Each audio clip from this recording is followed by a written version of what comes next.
Good morning. Okay, so buntag sa tanan. So karon, Lunes diri ang tugnaw jud kayo igsuon kanang sa gawas murag di gyud makaya dili ka magdubol-dubol. Tugnaw kaayo. So miskin ako nasa sulod sa balay, dako ako gihimong jacket kay murag tugnaw gyud kaayo. Murag ako ang panit mangurog pero so salamat sa Ginoo kay mahimo gyapon ta tag warm no kay tungod sa mga jacket ug ana no. So although na ami heater pero wala na ako gipa-andar kay bahuan ko sa iyahang kuan pag mag ano na. So ako na lang pud ning i-enjoy ngat katugnaw basta naalay jacket no. So salamat sa Ginoo niining taknaa and salamat kay igsuon nga ikaw ana na usab nagapadayon sa pagsubaybay aning ato ang pagbasa sa pulong sa Ginoo sa matag adlaw. So karon igsuon na at nata sa chapter 44, no? Kalimot kong balhin. Okay, so 44 na ta igsuon. So kagahapon ato ang nahuman ang 42 42 o 43 no? Mahitungod sa nga ang mga igsuon ni Jose ning adto sa Ehipto for the first time. So karon ato ang ipadayon ang iyahang istorya or kaagi ni Jose uban iyang mga igsuon. Okay? So before ta mo padayon at magampo sa ta, hallelujah. Oh, hallelujah, hallelujah. Dalaygon ka o Dios. Dalaygon ka o Dios sa walay katapusan. Lord, hari ka sa tanan. Walay makalabaw kanimo Ginoo. Ikaw ang Dios nga labing gamhanan. Ikaw ang Dios nga labing gamhanan, Lord. Ikaw ang among yukbuan ug pasalamatan sa matag adlaw, Lord. Thank you, Ginoo, sa kahigayunan nga imong gihatag kanamo sa matag adlaw, Ginoo. Salamat, Lord, nga makaspend gihapon mi og time diha kanimo, Ginoo, sa among pagbasa sa imong pulong. And Lord, salamat nga karong takna samtang kami magasugod sa pagbasa sa imong pulong. Ang imong balang espiritu, Ginoo, mamuhat usab sa among taliwala, Lord. And I pray, God, ang tanan nga maminaw ni ini, Ginoo, mapadalinginan gayud, O God. I pray nga imo silang i-minister, Ginoo, pinagi sa imong mga pulong, Lord. Salamat, Ginoo, nga kini makahatag ka na mong kadasig sa pagpangalagad kanimo. Nga mo balik, Ginoo, ang among pagtug, pagsalig diha kanimo, nga mahimong stronger pagid, Ginoo, mahimong makusganon, mas kanang og malig-on, Ginoo, diha kanimo, O God. Salamat kaayo, Lord, nining kahigayunan, dalaygon ikaw sa walay katapusan. Lord, ikaw mong pasalamatan, ikaw ginaimbita namo, Ginoo, nga mamuhat sa matag-usan namo karon, O God. Thank you kayo, Lord. Panalangin ang tanang magtanaw ni ini karon, Ginoo. Panalangin ni ilang family, ang ilahang finances, Lord, ang tanang aspeto sa ilang kinabuhi, Lord, ug labaw sa tanan ilang espirituhanong kinabuhi, Lord. Hikapa ilang kasing-kasing nga mahimo silang matinud-anon kanimo usab. Thank you, Lord. Dalaygon ikaw. Salamat sa imong presensya, Lord. Salamat sa imong presensya. Ikaw ani asa mong taliwala, Ginoo. Thank you kayo, God. In Jesus' name I pray. Thank you, Lord. Amen and amen. Wow. Praise God. Hallelujah. Salamat, Lord. We welcome you. We welcome you. We welcome you, Lord. Wow. The presence of God. Labi kayong presensya sa Ginoo. Sa pag-ampo pa lang gani, no? Ang Ginoo magpadayag nga siya itong kauban. Salamat. Salamat, Lord. Hallelujah. Hallelujah. Thank you, Lord. Hallelujah. Praise God. Praise God. Hallelujah. Pasensya na eksod ha kay. Basta, ang presensya na sa Ginoo, kana mo hikap bitaw. Di mo makapugan nga makahila. Hallelujah. Thank you, Lord. Pagkawasan na akong sipon. Sorry ha. Sorry kay dili ko mag-edit. So, everything is raw. Di ko mag-edit. Kaya di ko kabalo. But, monigi na butang sa Ginoo sa akong kasing-kasing nga mo share lang sa pulong sa Ginoo. Kaya ang balang espiritu na bahala mamuhat sa matag usa ka kasing-kasing sa dihang kamong maminaw. No? Kaya ang Ginoo gamhanan nga Dios. Wala imposible sa iya ha. So samtang ikaw maminaw igsuon ay no nga naay buhaton ng Ginoo sa imong kinasuluran. Sa imong kasig-kasig. Okay, so di na ta magdugay-dugay ato anang sugdan ang pagbasa sa pulong sa Ginoo. Igsuon kung naa kay Biblia, maayo pod nga imuha ng basahon o kung gusto po ka mag-underline kung asa ang maghatag nimo ka na bitang magnabay ka ng impact sa imuhang kinabuhi nga atong mabasahan.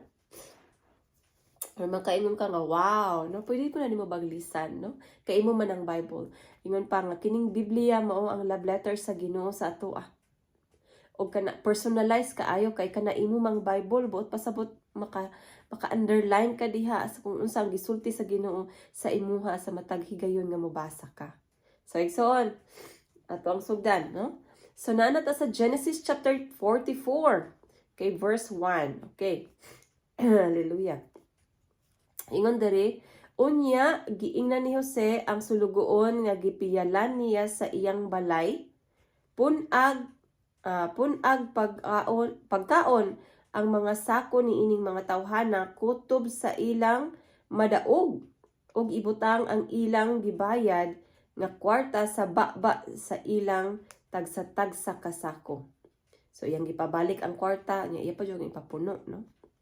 Verse 2, isulod ang akong kupa nga plata sa sako sa kamanghuran uban sa gibayad niyang kwarta. Gituman kini sa sulugoon. Verse 3, sayo sa buntag gipagikan ang mga magsuon uban sa ilang mga asno. Okay. Verse 4, apan sa wala pa gani sila makalakaw layo sa syudad, giingnan ni Jose ang sulugoon nga piniyalan niya sa iyang balay, apasa pagdali ang mga tawo. Kon hiapsan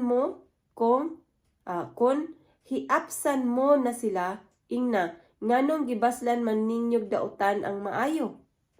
So strategy gihapon ni Jose, no? Verse 5, nganong gikawat man ninyo ang kupa nga plata sa akong agalon? Imnanan sa akong agalon ang maong kupa, ug kini ang gamiton niya kon managna siya. Okay. Pagkadautan sa inyong gibuhat. So murag gipasanginlan sila, no? Okay. Sa verse 6, sa dihang naapsan na sila sa sulugoon, iyang gisultihan sila sa giingon ni Jose. Verse 7, sila mitubag, nganong nakaingon ka man ni ana? Dili kami makabuhat ni ana.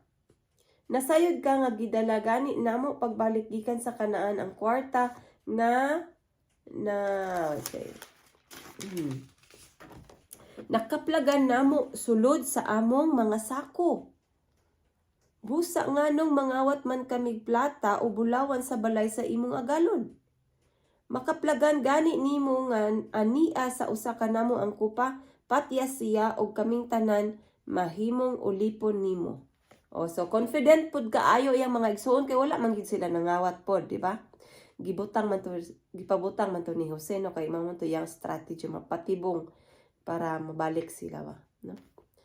So confident kay sila nga sige patya kung kinsa ang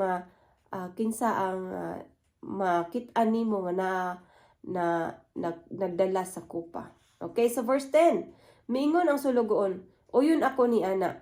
Kung makit-an ko gani sa usa kaninyo ang kupa, himuon ko siyang ulipon og siyara ang akong hukman nga sad-an. Busa gidiskarga nila pagdali ang ilang mga sako o giablihan nila ang ilang tagsa-tagsa ka sako. Gisusi pag-ayo sa sulugoon ang mga sako nila gikan sa kamagulangan hangtod sa kamanghuran ug didto hikaplagi ang kupa sa sako ni Benjamin. Verse 13, gigisi sa mga magsuon ang ilang mga bisti tungod sa kaguol og gibalik nila pagkarga sa mga asno ang mga sako og namalik sila sa syudad, no? So wala nila gibiyaan si Benjamin, no? Kay di ba ang ilang saad sa ilang papa nga kung si Benjamin, kung naay daotang mahitabo kang Benjamin, sila ang managot, labi na si Judah, no? Ingon siya, iyahon ang responsibilidad. Siya ang siya tanan ang donukan sa mga pagbasol o mga ingana ba, no? So namalik silang tanan sa syudad. Okay, so verse 14, sa pag-abot ni Judah ug sa iyang mga igsuon sa balay ni Jose, diha pa siya. So naa pa si Jose.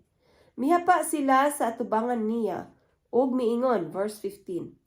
Miingon si Jose kanila. Unsa man kining inyong gibuhat? Oh, so nagkon po siya nga wala siya kabalo, no? Wala ba kamo masayod nga ang tawo nga sama kanako makatagna sa umaabot? Verse 16. Si Judah miingon, unsa may among ikasulti kanimo? Unsaon man namo sa pagpangatarungan ug sa pagmatuod nga wala kami sala? Gipakita sa Dios nga sad-an kami. Busa kaming tanan imo ng mga ulipon ug dili kay siyara nga maoy hikaplagan nga nagdala sa kupa. So naay ko si Judah nga ay dili lang si Benjamin ang inyuhang mahimong ulipon, kung dili kaming tanan, no? Para kano ba, one for all, murag ana, no? Kay di sila pwede mo uli silang papa nga wala si Benjamin, kay magulanon ilang papa o basin unyag mamatay ilang papa sa kaguol. So mas maayo pang silang tanan magpabilin og mahimong ulipon. Muna ang gi-offer, no, ni Judah. Okay, so verse 17, si Jose miingon, dili ko kana mahimo. Maura himuon kong ulipon ang nakaplagan nga nagdala sa kupa. Ang uban makapauli ngadto sa inyong amahan. So dili pud mosugod si Jose nga silang tanan. So dapat si Benjamin ra, no? Verse 8, miduol si Judah kang Jose og miingon, tinahod na kong agalon. Pasultiha in taon ako kanimo. Ayaw in taon kasuko kanako kay sama ka sa paraon mismo. No? Nakoy na remember katong pasultiha in taon ako kanimo. Ayaw in taon kasuko. Kani nga linya ba naka-remember ko katong kang Abraham bitaw. Ako ra na remember ha. Katong nagplano ang Ginoo ba nga iyahang kuanon ang Sodoma bitaw. Di ba niingon sige ingon si Abraham nga pasultiha in taon ako ayaw kasuko. No, hangi siya sa Ginoo. Pero anyway, balik ta diri sa to ang gibasa. Verse 19. Gipangutana mo kami kung may amahan pa ba kami o may lain pa ba kaming igsuon. Gitubag ka namo nga may amahan pa kami nga tigulang na ug usa ka manghod nga natawo sa tigulang na ang among amahan. Ang igsuon ni ining bata apatay na ug siya na lamang ang buhing anak sa iyang inahan. Pinangga kining bata sa iyang amahan. So verse 21. O giingnan mo kami nga dadon siya nganhi kay mutan-aw ka kaniya.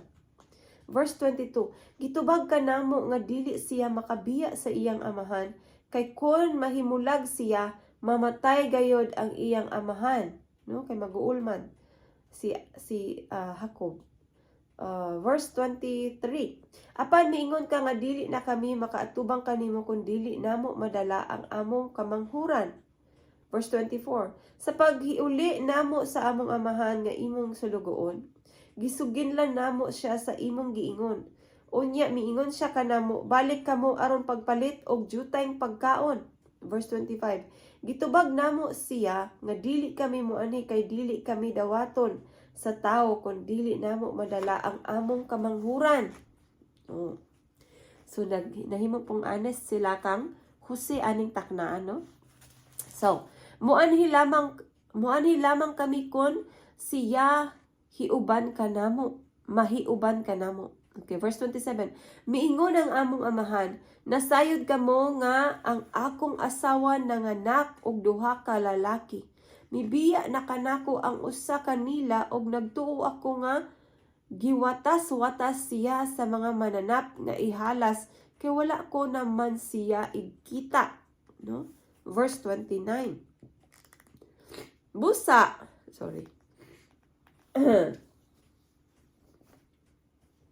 Busa kun kining anak nga nahibilin kanako karon inyong dad-on og may daotan nga mahitabo kaniya. Mamatay gayud ako sa kaguol kay tigulang naman ako. No? Okay, so verse 30 at 31. Mipadayon si Juda, busa kun dili mahikuyog kanako ang bata, inigbalik ko sa akong amahan. Mamatay gayud siya kay gimahal man niya pag-ayo kining bataa.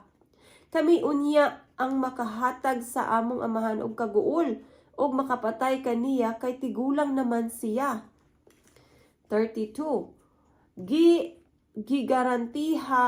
Gigarantiya ko sa akong amahan ang akong kinabuhi alang niining bataa. Giingnan ko siya nga kun ugaling dili ko madala pagbalik ang bata, ako'y responsable kaniya sa tibuok kong kinabuhi. Verse 33. Busa, sir, ako'y himuang ulipon puli sa bata. No? Minghangyo si Juda nga magbarter silang duha. Sorry. Papaulia intawon siya uban sa iyang mga igsuon. Dili ako makahimo pagpauli sa akong amahan kung dili ko madala ang bata. Dili ko makahimo pagsudong sa daotan nga mahitabo unya sa akong amahan. Diba?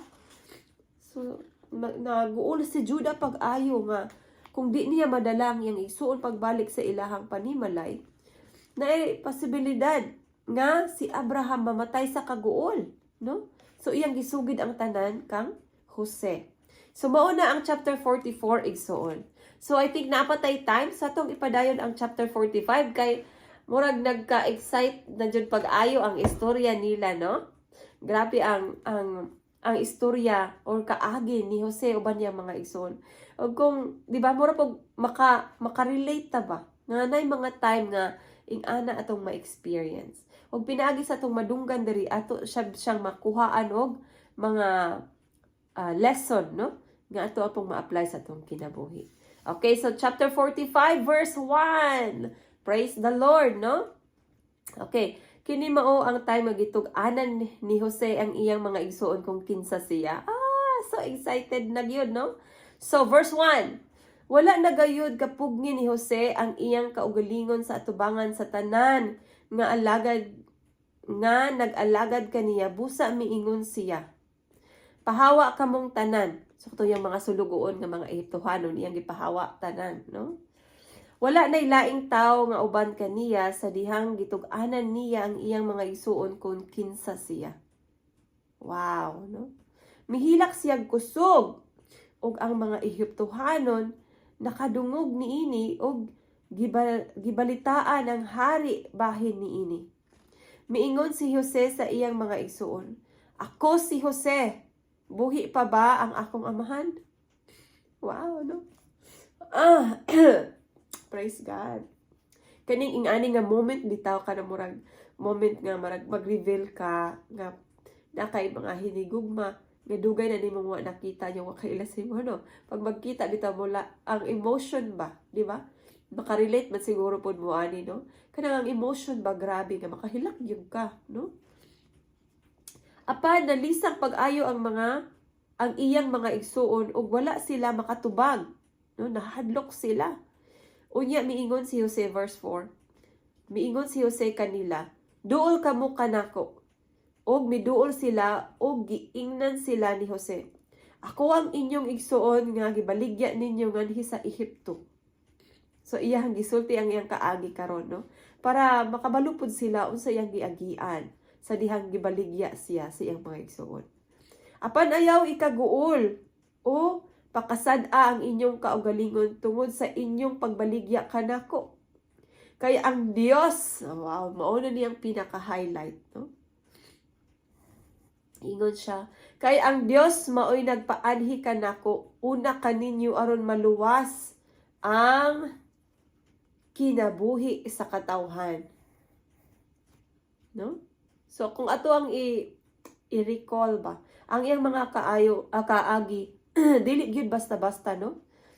Pero iyang na-realize sorry na sa akong medyo kuan nga tutunlan. Okay. But iyang na-realize bitaw nga although ang iyang mga kaagi murag unfair jud kaayo no, kay gibaligya siya na preso siya no, ipasanginlan ba siya. Pero iyang na-realize nga tungod atong tanan nga na iyang nagian, nakaabot siya karon kung asa siya gibutang sa Ginoo. Sumaong niingon siya, ayaw, apan ayaw ikaguol o pakasada ang inyong kaugalingon tungod sa inyong pagbaligya kanako. Kayang mga igsoon wala kahibalo nga kato part di ay sa plano sa Ginoo. Niingon siya, kay ang Dios maoy nagpaanhi kanako una kaninyo aron maluwas ang kinabuhi sa katawhan. Di ba igsoon? Siguro na po kay mga kaagi karon nga murag makaingon ka unfair jud kaayo no? Kay sama kang Jose, gipasanginlan, gipriso, sigun sa na lang ang nahitabo. Pero igsoon, sama kang Jose, naapoy good plan ang Ginoo kanimo. No, kitang tanan makaagi gyud og something murag unfair kaayo sa atong kinabuhi. Walay exempted. Labi nangalagad ka sa Ginoo, dili gyud exempted ang imong kinabuhi. Kay ang plano sa Dios better gyud, no? Maayo ang plano sa Dios. Pero usahay ang mga pamaagi sa Ginoo di nato masabtan sama sa kaagi ni Jose. Di ta kasabot permero siguro sa iyang part, wa pud siya kasabot ato nga time pero nagpadayon siya pagsalig sa Ginoo, no? Kay wala pa man Bible sa una. Kini gisulat after nga iyahang na experience no nga iyang mo gay nangingon kaagi ni Jose og mga igsuon tungod kay wala pa sila libro sa unang makit-an nila or mabasa nila ngayong ani di ay ang pagpanglihok sa Ginoo sa kinabuhi sa tao. Kita privilege kaayo ta kay nanay Bible no, makakuha tag mga lesson sa kinabuhi sa mga tao kaniadto nga nangalagad sa Ginoo og kanang matinud-anon bitaw. So igsuon ayaw pagluya-luya, ayaw kawala og pagsalig og pagtuo sa Ginoo. Siguro na may time nga murag mo less bitaw kanang murag mumaba ang imong murag asa naman ka Lord ana nga moment pero ayaw pag give up igsuon. Kung lisod kaayo sa imuha pagpangita sa Ginoo, pangita og kanang mga tawo nga kanang masinaligon sa Ginoo, kanang faithful sa Ginoo og pangayo og tabang nila nga makampo sa imuha, unya isugid ang imong kaagi aron sila magampo over nimo, no? Kay ang pag-ampo sa righteous ingon pa ang Bible, dunggod gyud sa Ginoo. Even ako igsoon na ay mga moment nga down kayo kong feeling nga murag miingon ko Lord asa naman ka Lord. Pero naay gibutang ang Ginoo nga tawo para mutabang nako. Nga ma-lift up kong balik. Og mao nang igsuon dasigod ta usab ikaw. Ayaw og give up. Ayaw og give up. Isugid ang imong kaagi sa mga tao or kanang tao ka imong kasaligan nga moampo nimo. No? Kanang moampo nimo. Thank you, Lord. Hallelujah. Thank you, Lord. Hallelujah. So karong adlaw murag daghan tag paghilak no kay ang presensya sa Ginoo labi kayo. Thank you, Lord. Hallelujah. Okay, so padayon ta. Verse 6. Ikaduhang tuig pa lamang kini sa gutom. Diba? 7 man, ikaduhang tuig pa lang. Excuse me. Igsoon, pasensya na yun. Kaya dili na ako na siya di ko kabalo mo edit. So, pati akong pag-sigma ma-appeal yun, no? So, pero, kana, mga pruweba nga, ang Ginoo, sweet kaayo sa tuwa. No? Bisa no sahay, murag mulayo ta sa iya. Pero ang pagkamatinod-ano sa Ginoo, perminte. Wala siya pag-nausab. Wala siya pag-kausab. Verse 6, ikaduhang tuig pa lamang kini sa gutom. May 5 pa katuig nga dili mahimo ang pagdaro o pag-ani. Gipauna ako sa Dios nganhi aron pagsiguro nga may mga kaliwat kamo nga mahibilin ug aron maluwas kamo. Amen. Hallelujah. No? Moto gingon ni Jose sa verse 7. Kay sa verse 8, busa dili kamo ang nagpadala kanako nganhi kun dili ang Dios, no? Iyag yung gikuan niya mga igsoon magi-comfort niya nga dili bitaw sila kanang guilty, no? Ingon siya, gihimo niya ako nga daw amahan ni Paraon, og gitugyan ni kanako ang katungod sa pagdumala sa tibuok nasod ug sa pagmando sa tibuok Ehipto. No? What a favor, no? Favor na sa Ginoo despite sa iyang mga giagian. Siguro kung wala to naagian, wala siya gibaligya sa igsoon, di siya kaabot sa Ehipto, ano?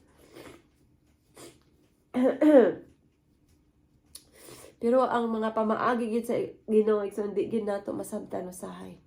No, kay ingon pa ang Bible na ang iyahang panghuna-huna labaw sa tanan. Your thoughts is higher than our thoughts. Your ways, oh God, is higher than our ways, di ba? So, dili nato masabtan pero gikinahanglan natong mo padayon pagsalig sa Ginoo. Kupot, igsoon, kupot, ayaw, pagluya-luya. No? Kung naay kaluya, pangita og sama kanimo nga nagtuo sa Ginoo og i-share ang imong kaluyahon o pangayog mga pag-ampo, no?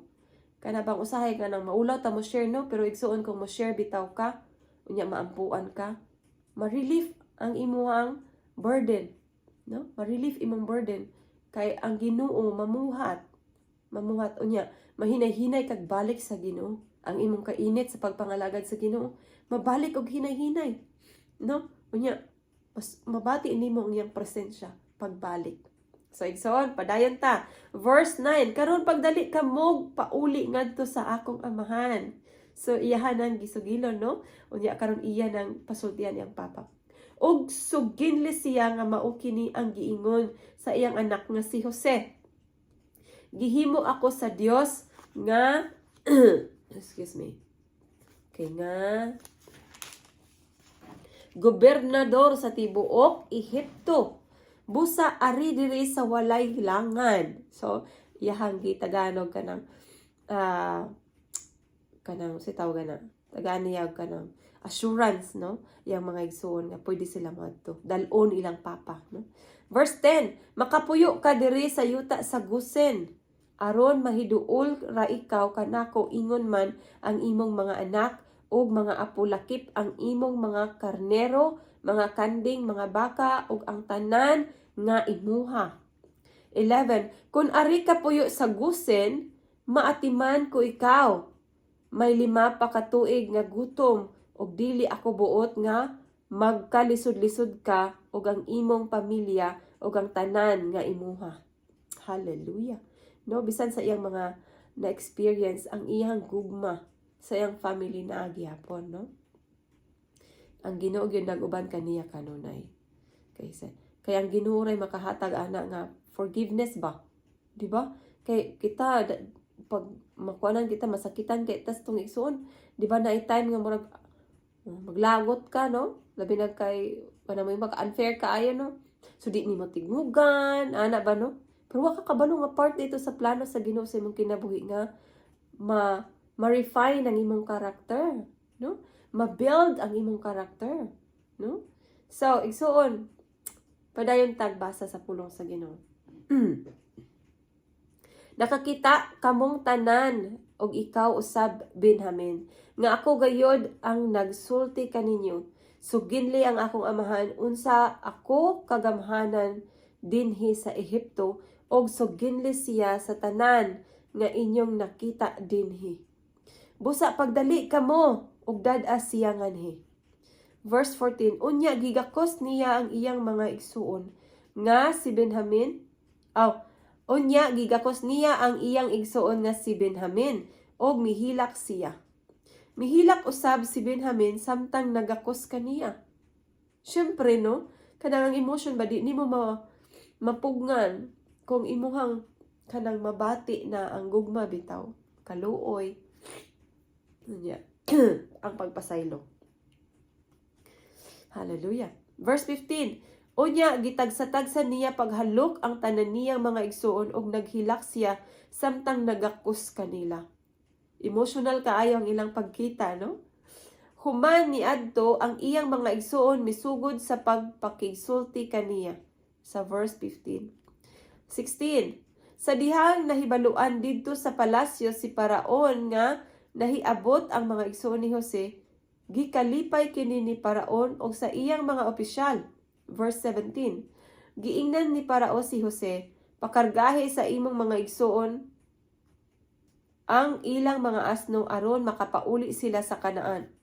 18. Ipakuha nila ang ilang amahan og ang ilang mga pamilya og paanhiya sila kanako kay ihatag ko kanila ang labing maayong yuta sa Ehipto.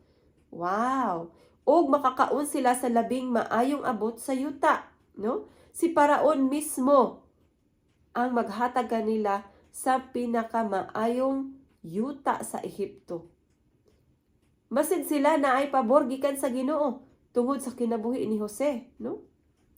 Okay, 19. Padadaw sab silag mga sakyanan sa Ehipto aron maoy kargahan sa ilang mga asawa ug mga bata ug ipakuha ang ilang amahan.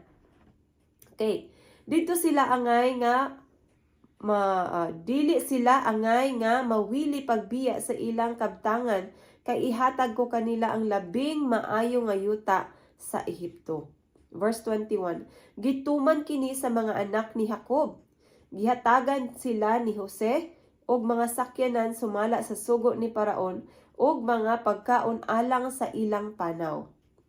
22. Gihatagan usab niya silag tagsa ka buok biste nga ikapuli nilag sulob apan si Benjamin gihatagan niyag 300 kasalapi og 5 kasinina. So mas pinalabi niya si Benjamin kay syempre mora man gyud ang iyang pure nga igsuon sa papa og sa mama, no? Ang uban murag step brother ra to kay lain-lain man nilang mama, no? Okay, sa 23, gipadad-an niya ang iyang amahan og napulo ka asno nga gikargahan sa labing maayong mga abot sa Ehipto og laing napulo ka asno nga gikargahan og bugas. Oh, napod sila bugas. Hallelujah. Pan og uban pang mga pagkaon alang sa iyang amahan. Inig paingon niya sa Ehipto, pan og uban pang mga pagkaon alang sa iyang amahan, inig paingon niya sa Ehipto. O, baon to, no? Verse 24. Unya, gipagikan ni Jose ang iyang mga igsoon ug sa paglakaw na nila, giingnan niya sila, ayaw kamo pag-away samtang magpanaw kamo. Amen. So, napa siya mando nga di sila mag-inawayay, no? Verse 25. Mibiya sila sa Ehipto ug miabot sa Kanaan ngadto sa ilang amahan nga si Jacob. Og gisuginlan niya sila nga buhi pa si Jose og nahimo pagayong gobernador sa Ehipto. Nakugang, no, nakuratan pag-ayo si Jacob ug wala siya makatuo sa ilang gisulti. Verse 27. Apan sa dihang ilang gisugilan kaniya ang tanan nga gisulti ni Jose ug sa pagkakita niya sa mga sakyanan nga gipadala ni Jose aron sakyan niya paingon sa Ehipto, nahibalik ang iyang kadasig. Hallelujah! No? Nadasig siyag usab. Kumbaga nabuhian siyag nadasig siyag usab mas nga nagsiga siyag kaguol kay tungod kay ang iyang pagtuon na matay na si Jose. Pero karon nga iyang nabaluan nga buhi di si Jose. Murag naay something sa iyang kinabuhi nga nawala, no? Na lift up ba? Na dasig siyag usab, no? Okay, so nahibalik ang iyang kadasig og nalipay siya pag-ayo, no? Verse 28, unya miingon siya, igo na, buhi gayo di ay ang akong anak nga si Jose. Superti niyang lipayan, no? Kinahanglan nga muadto ako aron makita ako siya sa dili pa ako mamatay. Amen. Hallelujah. Oh, wonderful Lord. Salamat, So, kana siya igsuon ang nahuman ang chapter 45. So, ang 46, grabe ka-excited kay magkita na for the first time iyang papa og si Jose, no? So, igsuon ayaw og kalimot sa pagtan-aw, pagpaminaw, ugma na usab. So, salamat kaayo sa imong pakig-uban igsuon hangtod karon. Dalaygon ang Dios sa walay katapusan. ug akong pag-ampo nga ang Ginoo padayon mamuhat sa imuhang kasing-kasing sa imuhang kinabuhi uban imong tibok panimalay ug tanang aspeto sa imong kinabuhi. I declare blessings upon blessings in the name of Jesus. Favor upon favor in the name of Jesus. Victory upon victory in the name of Jesus. So salamat kay igsoon, dalaygon ni ang Ginoo sa walay katapusan hangtod sa sunod higayon. Amen. Thank you.